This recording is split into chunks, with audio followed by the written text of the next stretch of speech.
Hello, hello, hello. It is Thursday, and welcome to Let's Talk Power Live, where we talk about power in education in real and operational ways.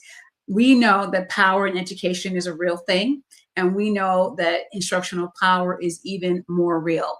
I am your host, Dr. Tanji Reed Marshall, coming to you with a lot of education experience, done lots of things in education. It is my pleasure to have a great conversation tonight. And it is timely because we're going to be talking about something that really begs us to challenge our commonly held beliefs. There's this thing we like to say in education: all kids can succeed.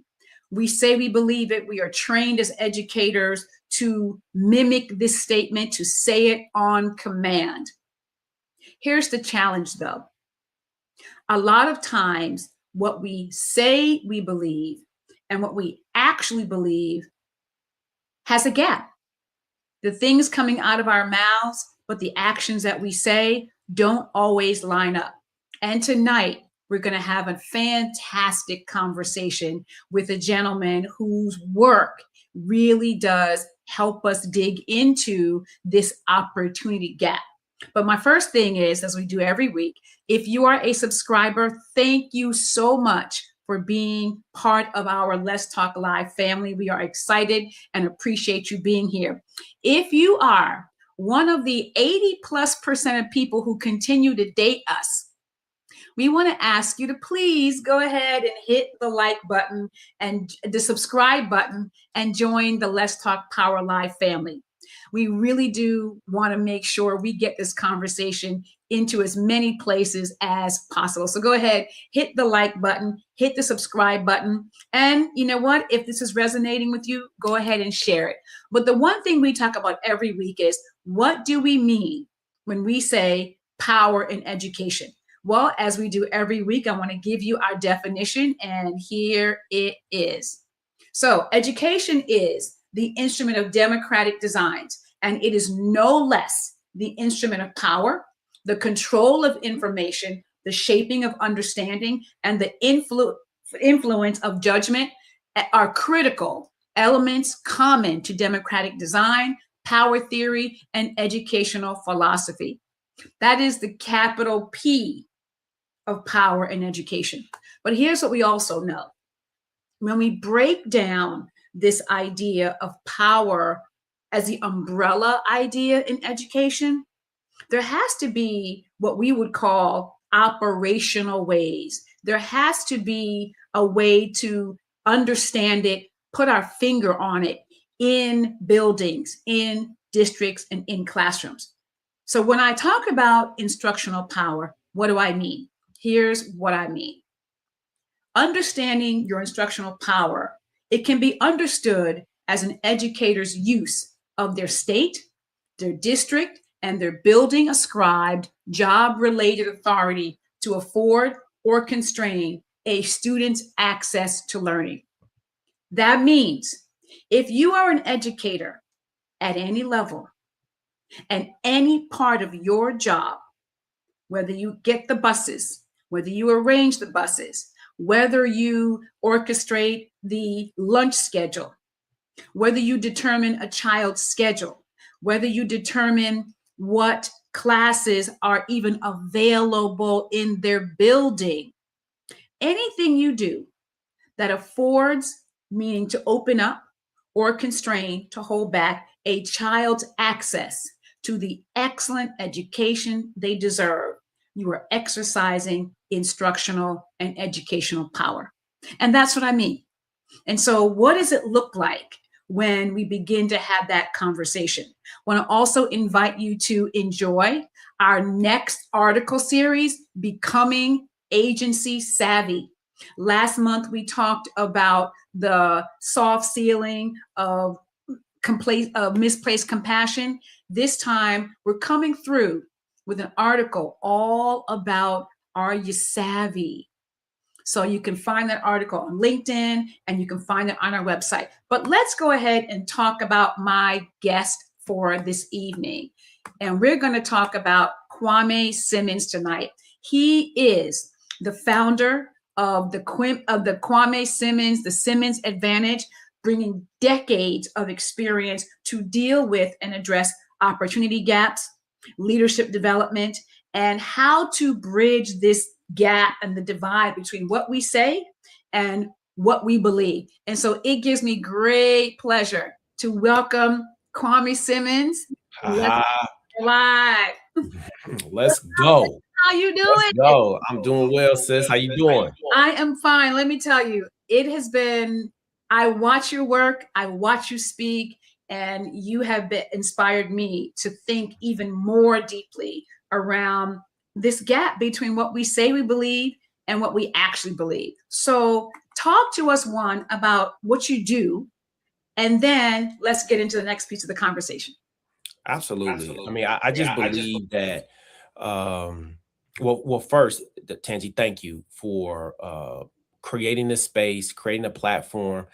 There really just isn't enough spaces created for Black people, particularly Black men and Black women, to exchange and just be together and not have to explain it. And so I'm just honored to be here to support the growth of the show. And hopefully what we discuss tonight is something that is digestible and meaningful for the audience. Mm-hmm. And so to your question, what I do, I believe, is the mission in our company, and that is we create opportunity breakthroughs for people to experience transformation. Okay. And so when I think what aligns to your definition around power and access, I believe, really starts in something very simple. Not only do students, not only is this true for students, but it's true for our adults. We don't just experience what we believe, we experience what we build. Ooh, we Okay. Don't experience just what we build. Yes, because absolutely. Yes. because too many times, for example, we say we and you stated this earlier, how much we care for kids. Each of us are sitting Mm-hmm. at conferences every time we ask that question, like how many of us love kids? 100% of people, 100% of people. But consistently we see this disproportionate number of Black and brown students, particularly Black and brown males, who are like overwhelmingly put out of school to send these subliminal messages that this isn't a place for you. This isn't a Right. place where we want to receive you. Now, what's uncomfortable is that 83% of pre-service teachers are white, female, and from the suburbs. And so, unfortunately, one of the reasons that slaves were not allowed to read is because the fact that we would actually begin one day to put two and two together. And And get so, formed. and, Right. Exactly and right. it's not We going will to be get it. fuzzy math. It's not Absolutely. going to be It's not fuzzy gonna math. be We're going fuzzy we're math. going to get from Mm-mm. point A to point B. And so, Absolutely. if we see then that overwhelmingly the teacher force is white and female, but there's then this overwhelming amount of Black and brown boys who are put somewhere, then we got to say that the fruits of that tree begin with the roots of the philosophy and mentality that many of our white teachers have in relationship to what they believe about Black children. And so that doesn't single out only white females, but what it does say is I see you, right? Mm-hmm. And that the Mm-hmm. data says what you're doing in that classroom when the doors close is creating an experience for our young Black and brown boys that is the antithesis of what their families are believing you're doing when they send them to you. And Oh, so, 100%. yeah, and it's also this, 100%. and it is also the same thing that we see, like I just stated, when we're at the conferences. Everybody loves the kids. Right. Everybody loves the kids, Yeah. right? Until they all show up. And Until so, until they walk in the building dressing, right, sounding different than you had in your mind, because we still live in this storybook idea yeah, about what are the students supposed to look like that's and what right. they're supposed to sound like and where they're supposed to come from. And your statement about this disconnection between the population of the student body That's in right. the high 30s, 40s% coming from the population of students of color. And in some schools, the population of Black and brown students is topping 80%. But countrywide, we understand it's 13%, but we're having escalation in other places. But when our teacher pool remains what it has been for and what we both know, the number has gone down. So the 82, 83% that you mentioned is a reduction. That's right. That's right. And so when we keep seeing this difference, this gap between representation of who gets to teach me, that's right, and how they see me, that's right, is very different, right? And I think it might have been W.E.B. Du Bois who raised the point and the challenge of sending our kids into schools with the people who formerly enslaved them. Yep. And so how do we break this cycle of belief language? Because there's belief language and belief action. And you brought up some great points. So let's go ahead and talk about some data, because that really matters. And we know that the pathways are uneven. We know that, right? In 2021 to 2022, 1.8 million students participated in dual enrollment or dual credit. Black students are 15% of enrollment, but 9% of that 1.8 million. Mm-hmm. And students with disability under the IDEA were 14%, but only 5%. So right here, we have uneven pathways. What are we talking about with these uneven pathways? Yeah, so I think a couple of things, and I appreciate the data, because too many times I think that people, when we want to have real conversations, believe that we are new to this. But like I try and tell them, I study the best, and we are true to this. And so it's not gonna be a game when you stand before us thinking that we are just talking about something that is just a pie in the sky or some singular experience. And the reason I say that, because when you brought up the number of kids and what they experience, it also brings me to TNTP's opportunity myth. Yeah. Right. So when you think about this opportunity myth, you're saying, hey, wait a minute, you got kids who have been tracked in over 500 classes. And what they realized was that these kids experienced a couple of things. One, lack of consistent grade level work. Absolutely. Strong instruction, lack of engagement, and high expectations. And so now we're starting to take this 83%, and now we're starting to really tease out what is really happening here, right? That you're saying they actually have available to them high expectations. You are consciously making a decision to reduce the level of expectation or to reduce the level of rigor that is actually provided to them. This is what the data is saying. And so I think that that's problematic. But I think when you also make mention to how do these things happen, I think they also happen because systems create the conditions for them to. And so yes, they do. I think it's important to kind of take a step back, because we're coming up now on the 70th year of Brown versus Board of Education, when the work that Dr. Leslie Fenwick did in the Pink Slip, when she talks about, hey, we're talking about Ruby Bridges and we're talking about the Little Rock Nine, but who is telling the story of the educators who were in those segregated schools that were actually high performing, that were doing the work, and that, we, as much as we admire and marvel at the work of Thurgood Marshall, we allowed the populace to dilute the message. And so what 100%. Actually happened was that became the policy attack on systems.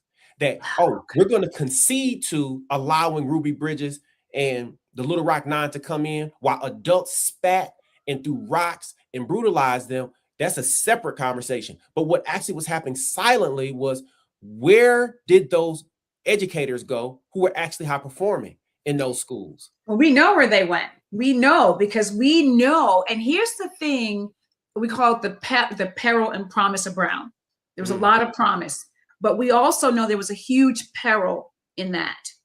which created this belief language gap and the belief action gap, Yeah. right? Because they knew that what happened to the high performing teachers in our schools, they Yes. knew it was going to happen. That's right. And like you said, you had the Little Rock Nine, and we champion the Little Rock Nine because of their sacrifice. But we don't talk about the sacrificial lamb Come of on. the reduction in our workforce that we still have not recovered from. We Yes. still have Yes. 2% of our teaching force, and actually about 1.8-ish now of Yes. Black male teachers. Yes. And we understand the leadership gap that happened because we wanted this fight. We got some of the things we wanted, but we also had unintended consequences of the same thing. Yes. You know what I mean? Yes. So here's And just, it's huge. It's so little conversation that's happening about what the consequences of that decision.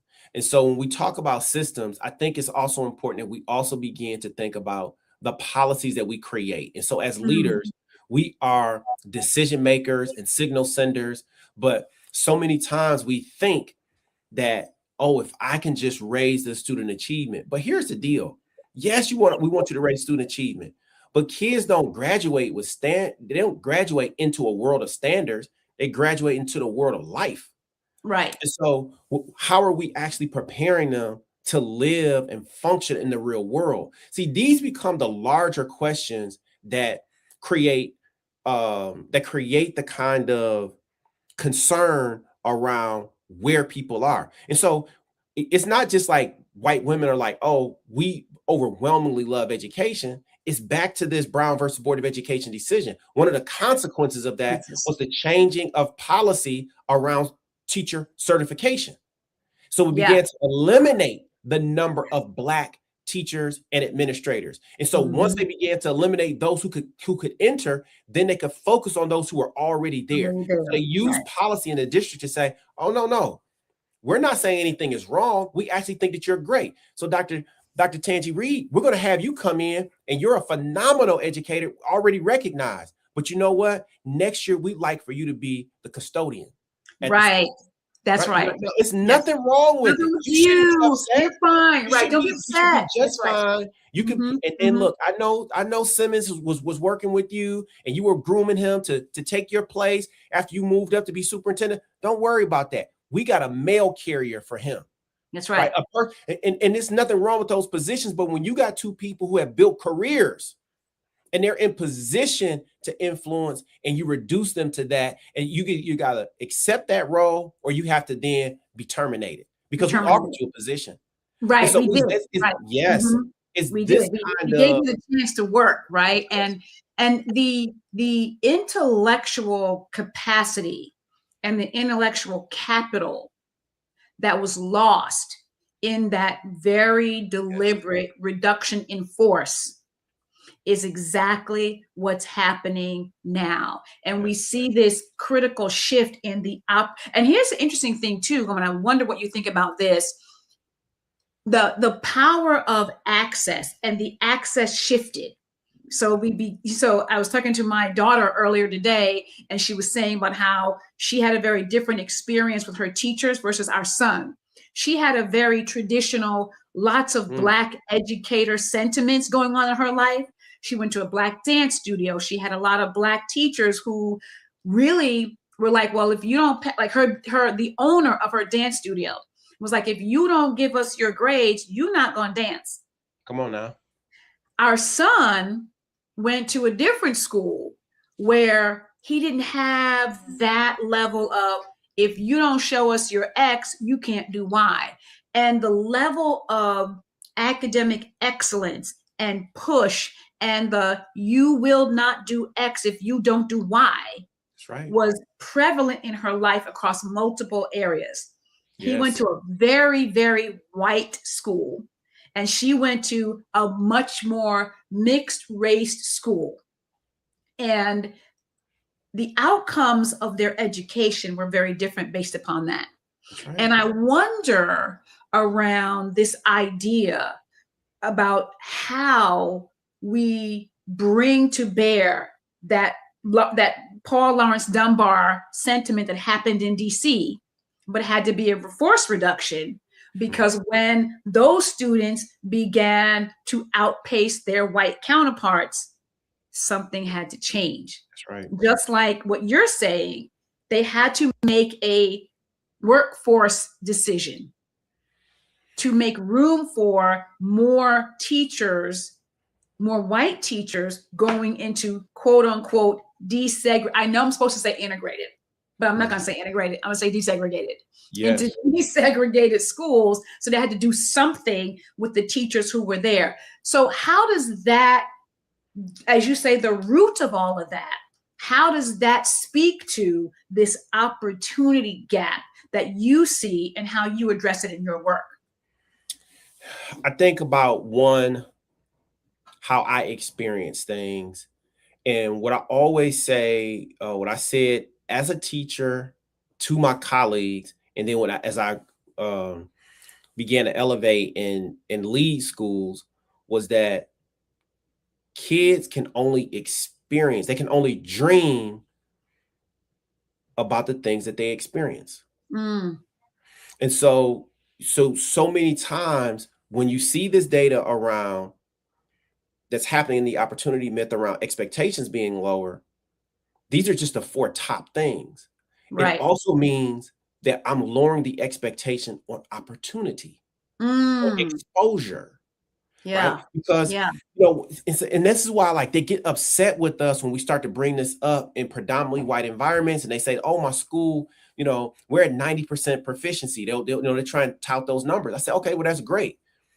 Then tell me who has told the 10% of those kids' families that you're failing them.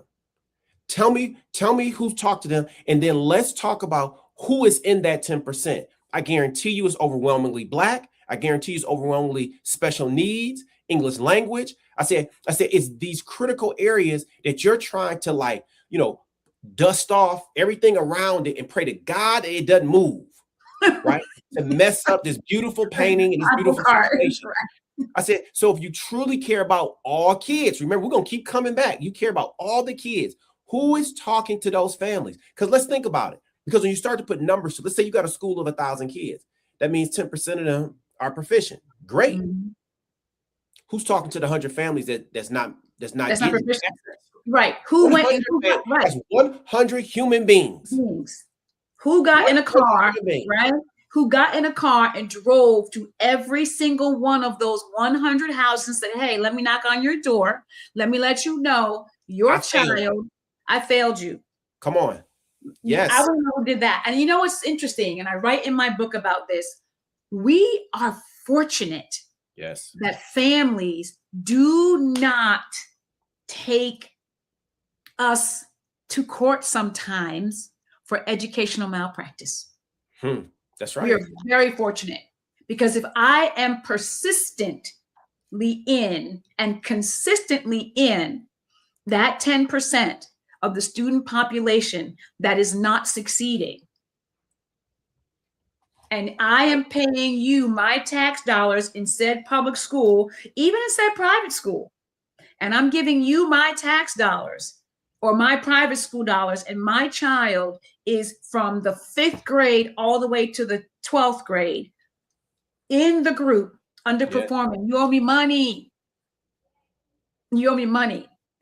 So what, you know, how do we do that? You know, how do we, you know, last week I had Dwayne Chisholm on 2 weeks ago. We both know Dwayne Chisholm, and he made this profound statement. He said something to the effect of, being untruthful to adults is lying to kids' future. That's right. So how do we begin to really see the breaking through? Because we both know schools do mindset training. They talk about the belief gap all the time. That's one of the first things that teachers get when they go into a new district. They talk about mindset. You want a growth mindset. You want this mindset. How do we actualize this kind of work so that in 5 years, you and I can be having a different conversation. How do we do that? Yeah, I think it's really simple, Tanji. When I think about it, you know, when the number one reason that kids are selected to be put out of class is because of disrespect. Yep. It's Mm-hmm. the number one reason. And then Mm-hmm. I say to schools that we work with, who's teaching respect? So if you're not teaching respect, that means every individual adult is interpreting from their own perspective, their own lens, what Absolutely. respect means. And so Mm-hmm. that leaves every kid at the mercy of 65 to 150 different adults to try and understand their invisible definition that they're going to step on some landmine in any particular day and time, right? Because I just didn't know that this was something that was your trigger. Right. So I think that becomes a thing. But the solution to this is really where the rubber meets the road. What I say to people, I said, if you want to overnight improve the relationships and culture in your school, ensure that every person, every adult learns the first and last name of every kid and pronounces it correctly and track it. I said this isn't go to college. You don't need a Right. terminal degree. Right. Not my Listen, name.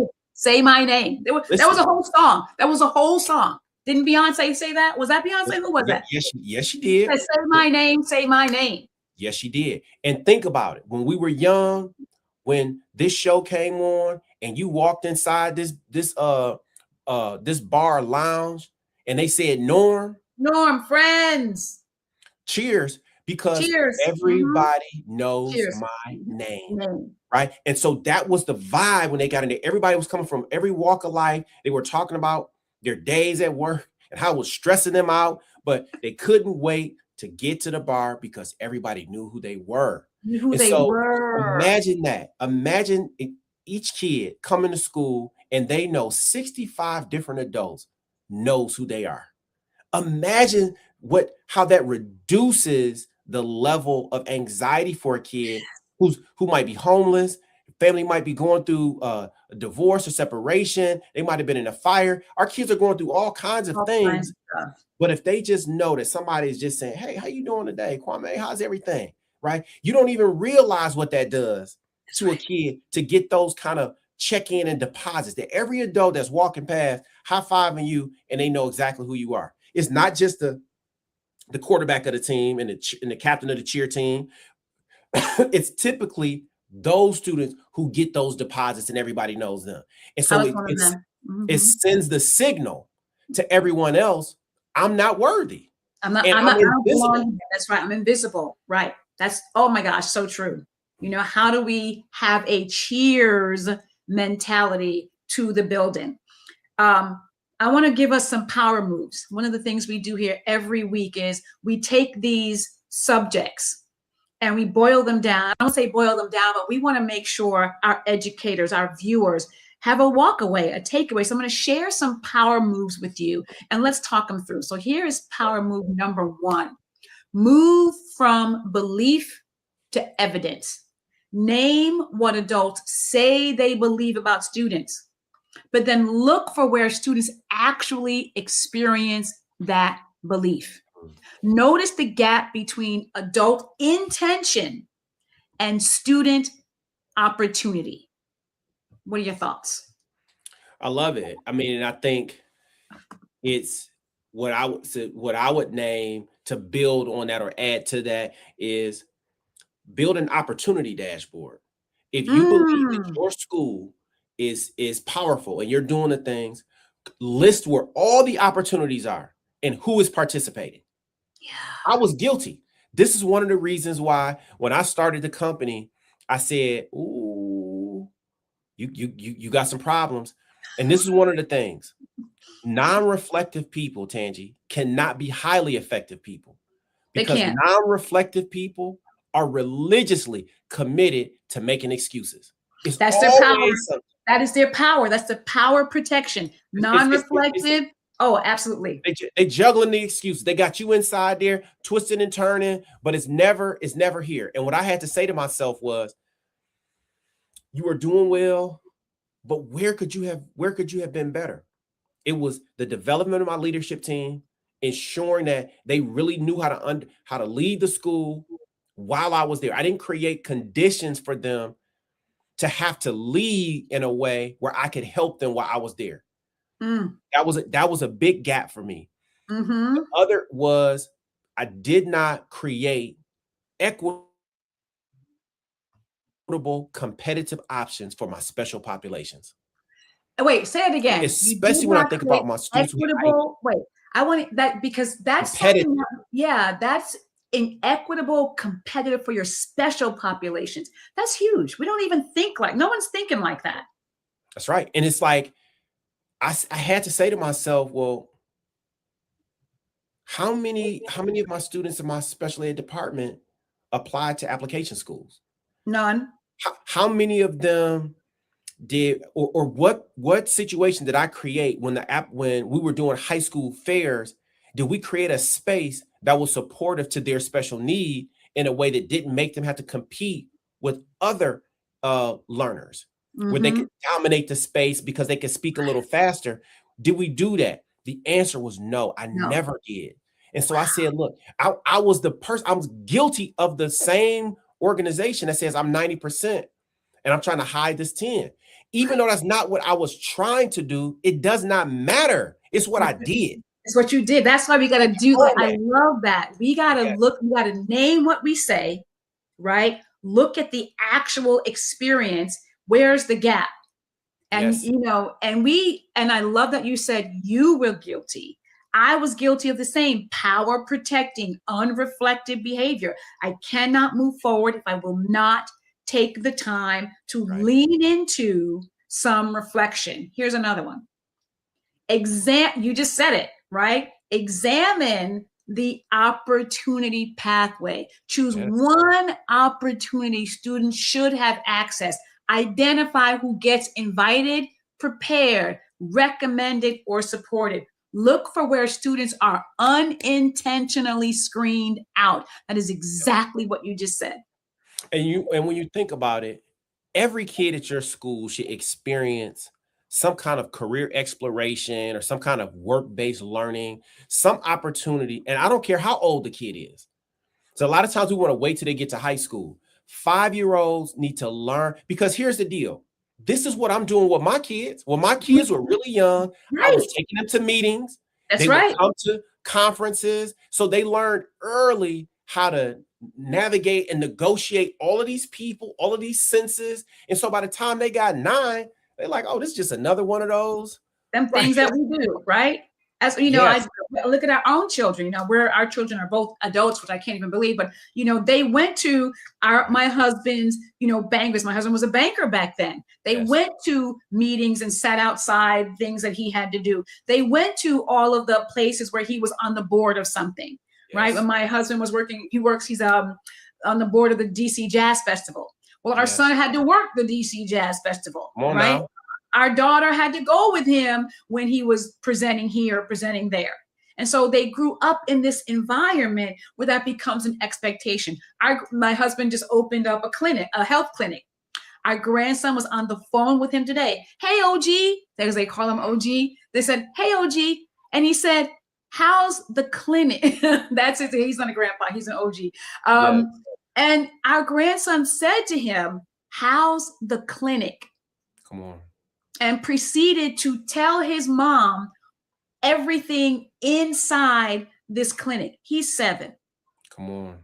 So you're right. This idea of making sure that we are that exposure gap, and we can't wait till they get to high school. We got to start it at 5 years old. We got to intensify it at middle school so that they have as many exposure points as possible. And here's our last one. Let's take a look at this one. Power number 3, prepare that pathway.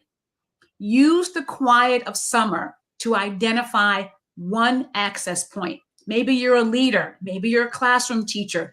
Identify one. Name one barrier adults can remove. Prepare one pathway students can actually use. So this one will be that'll tie to the last one into this one. And it's something that I'm actually doing. I'm targeting my son because he has a little bit more time, and he's my youngest son. He's a little bit older, and I'm taking him with me much more intentionally this summer so he can see the interworkings of the business, how we Yeah. interact with clients. Mm-hmm. But I'm also opening his eyes to think about things differently. And so when we think about financial literacy, many times where it's thinking, oh, the stock exchange, some minimal kinds of things there. But Tangi, what I want for my son and my kids to think about, and I'm focusing on my youngest son, is, son, I want you to begin analyzing certain businesses and think about those that you want to start. But I also want you to think about those that you want to buy. There we go. So Another level of thought, another level of thinking. it's so much that is overlooked there. I'll give you an example. Detroit, as an example, has 1,115 businesses Wow. that are owned by someone 65 or older. Wait, whoa. Over 1,000 just Over in one, Detroit, yes, just in owned by Detroit. somebody 65 or old. That is opportunity in your Come on, face. that's right. And so think, if you then start to qualify and say, well, I want to then see how many of these businesses have been in operation 10 or more years and if they're profitable. Because if they are, now you got an opportunity that many are calling, like, the term boring business, a cleaners, a car wash, Laundromat. a laundromat, some of these places. But if they're profitable, you can come right in because somebody's like, hey, I'm too old for this. I don't have time for that. You a young person. You can take that starting point that's already profitable. Think about that. Many of us, when we take jobs, we accept a job, but we don't even consider, is this job going to make me profitable? Right. Especially our teachers, because many of them are getting second jobs. They're not thinking about that financial literacy. And so that's what I'm trying to pour into him now, is to think about it. And so one example we went over today was we were walking through a business and we saw vending machines. He was like, I want to get something, out of this vending machine. And I said, okay. I said, I'm gonna put it back on you. So now, why don't you think about what it costs to run it? So then, and then you figure out, understand how to run it. Think about if you should buy the machine or if you should buy someone who has the business. I said, because if they got all these machines already in there, why don't you just go ahead and get the whole system? That's right. And then now you're able to already be profitable. Because many times with us, we think we have to start from scratch all the time. You don't have to. Yeah. And you know what I call that? We were talking about it. We were talking about it a little while ago. It's like a hazing mentality. Yeah. And I don't mean the physical hazing. I mean the mental hazing of just having to workhorse everything. Yes. Right? It's that, like, I did it this way, so you got to do it this way. It's the constant starting our kids, our families from scratch, having to, because if I give it to you, then you're not going to work hard. That's Whereas right. if we talk about opportunity from a broad base, and we have to also, I want to challenge us even to think through, do we talk about opportunity beyond the four walls of the building? Come on. Right? We Right. see this influx, this growth of micro schooling that's happened, it began to happen during the pandemic. When we talk about opportunity gaps, we tend to boil it down to the academics inside the building.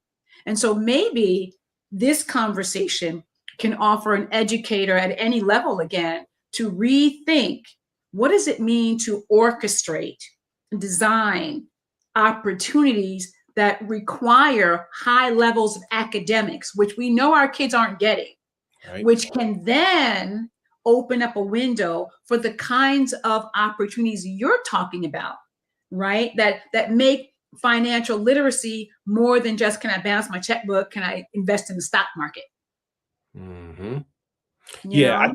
I agree with that. I agree with that 1,000%. I think it's so important that if you're leading schools, whether you're in a classroom or any other position, if you're an adult, you're a leader in that school. It's so Absolutely. important that kids feel seen, valued, and heard, that is important that their voices are elevated, because and you're thinking about the things for them, because this is, I just believe this as a leader, whatever level you are of a leader, your primary role for anyone that reports to you is to remove the obstacles for them that they can't remove for themselves. Themselves.